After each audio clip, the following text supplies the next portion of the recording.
Assalamualaikum warahmatullahi wabarakatuh. Perkenalkan, nama saya Della Mukti Juliastuti dengan NIM J1B022039 kelas TP1. Kali ini saya akan menjelaskan tentang tugas yang telah diberikan oleh Ibu Asi selaku dosen pengampu mata kuliah riset operasi. Untuk tugas yang diberikan yaitu berupa soal. Dari soal tersebut dapat kita misalkan bahwa X1 yaitu tahu, X2 yaitu susu kedelai.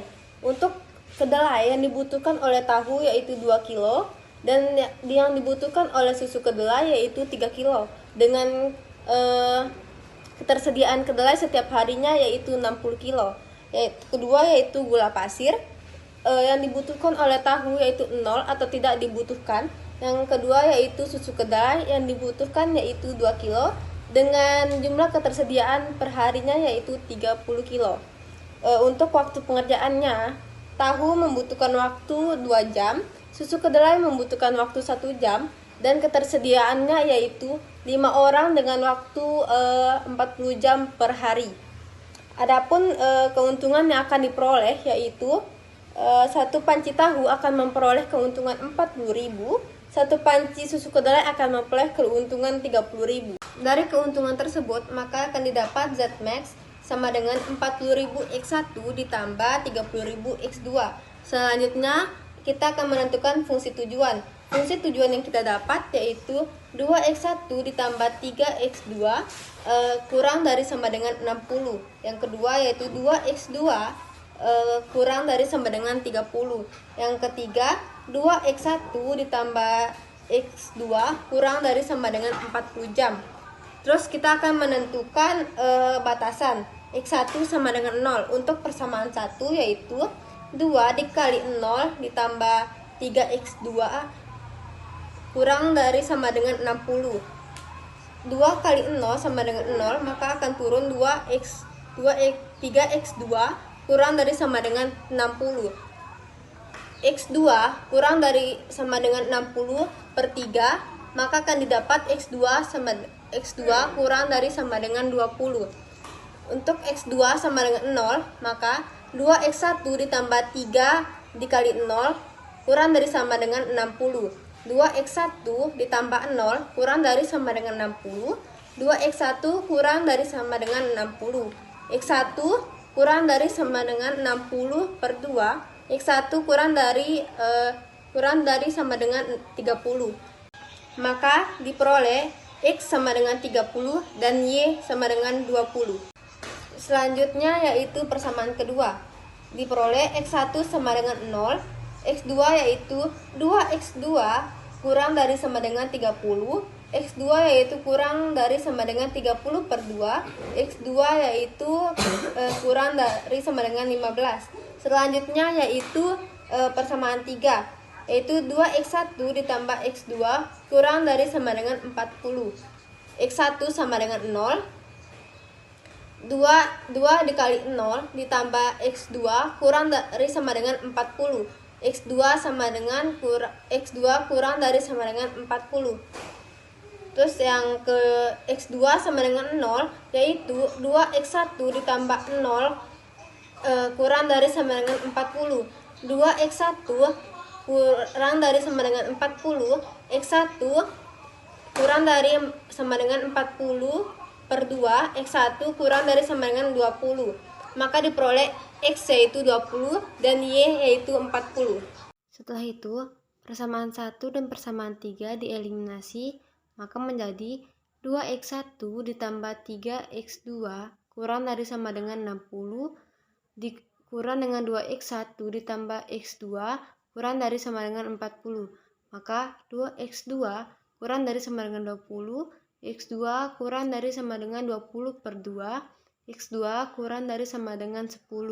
Maka didapat persamaan 1 yaitu 30X dan 20Y, persamaan 2 0X dan 15Y, persamaan ketiga yaitu 20X dan 40Y. Maka didapat grafiknya yaitu persamaan 1 30X dan 20Y, persamaan kedua yaitu 0X dan 15Y, dan persamaan ketiga yaitu 20X dan 40Y, maka titik fotonya berada di sini. Setelah menentukan grafik, kita akan substitusikan titik A, B, C, D, E ke fungsi tujuan yaitu Z max sama dengan 40.000 X1 ditambah 30.000 X2. Yang titik pertama yaitu titik A, 0,020 sama dengan 40.000 dikali 0 ditambah 30.000 dikali 20 sama dengan 600.000. Terus yang kedua titik B yaitu 30 dan 0 sama dengan 40.000 dikali 30 ditambah 30.000 dikali 0, maka akan diperoleh yaitu 1.200.000. Terus yang ketiga yaitu titik C, 0 dan 15 sama dengan 40.000 dikali 0 ditambah 30.000 dikali 15 sama dengan 450.000. Terus yang titik D yaitu 0 dan 0 sama dengan 40.000 dikali 0 dan 30.000 dikali 0, maka hasilnya akan 0. Titik E yaitu 7,5 dan 15 sama dengan 40.000 dikali 7,5 dan 30.000 dikali 15, maka didapat 300.000 ditambah 450.000, maka hasilnya 750.000. Maka akan didapat bahwa titik B menghasilkan penjualan maksimal sebanyak 1.200.000. Untuk cara kedua, kita akan menggunakan metode simplex, yaitu fungsi tujuan yaitu Z sama dengan 40x1 ditambah 30x2 sama dengan 0.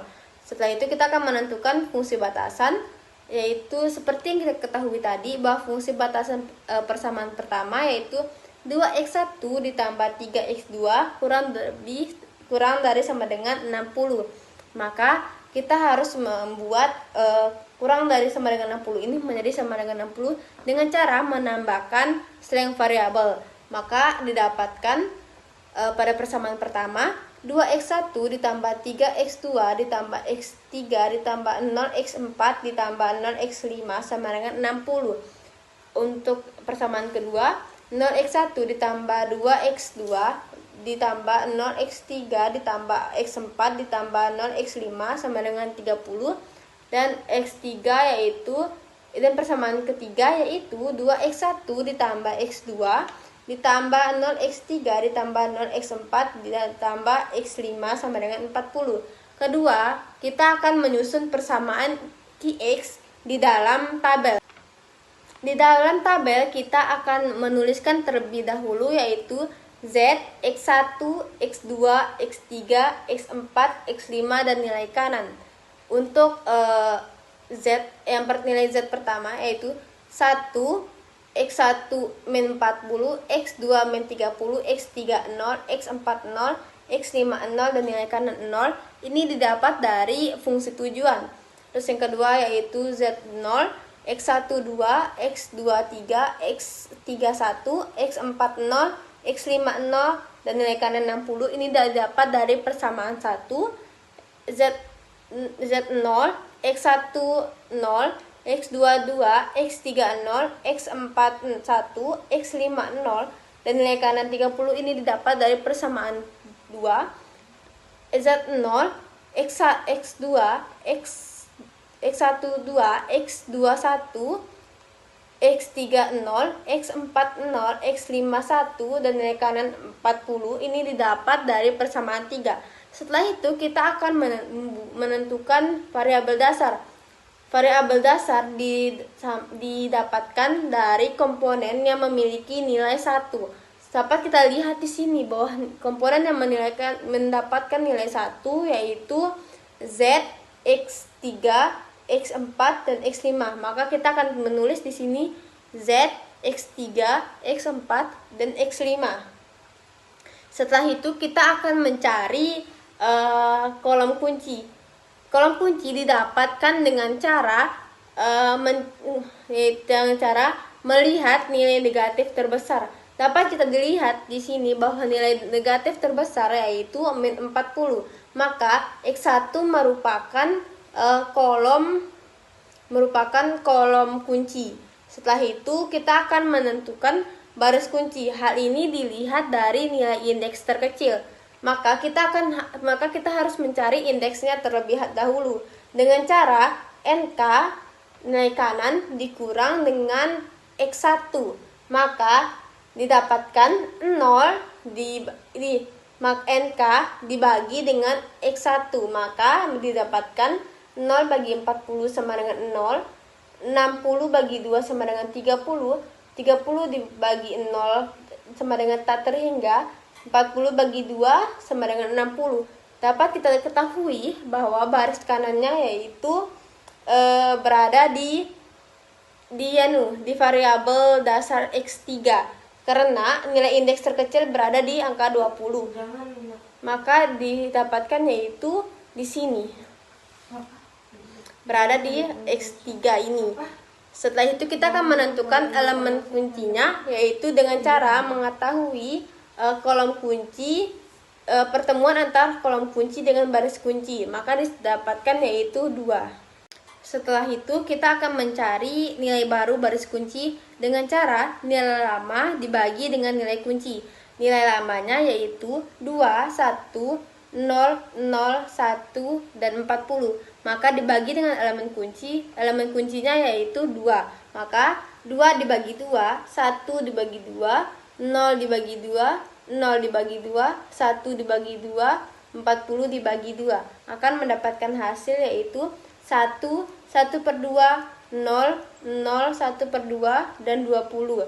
Kemudian nilai ini kita masukkan ke dalam nilai kunci, yaitu yang ini. Berarti maka didapatkan nilai kunci baru yaitu 1, 1/2, 0, 0, 1/2, dan 20. Setelah itu kita akan mencari nilai baru baris kunci dengan cara nilai lama dibagi dengan nilai kunci. Nilai lamanya yaitu 2, 1, 0, 0, 1, dan 40. Maka dibagi dengan elemen kunci. Elemen kuncinya yaitu 2. Maka 2 dibagi 2, 1 dibagi 2, 0 dibagi 2, 0 dibagi 2, 1 dibagi 2, 40 dibagi 2. Akan mendapatkan hasil yaitu 1, 1/2, 0, 0, 1/2, dan 20. Kemudian nilai ini kita masukkan ke dalam nilai kunci, yaitu yang ini.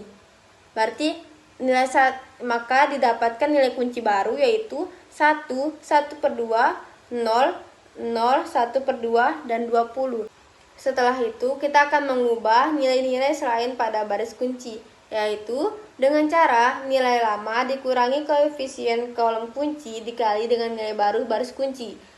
Untuk yang pertama yaitu baris 1 didapatkan yaitu min 40, min 30, 0, 0, 0, dan 0. Untuk baris kunci baru yaitu 1, 1/2, 0, 0, 1/2, dan 20 dikali dengan koefisien kolom kunci yaitu min 40.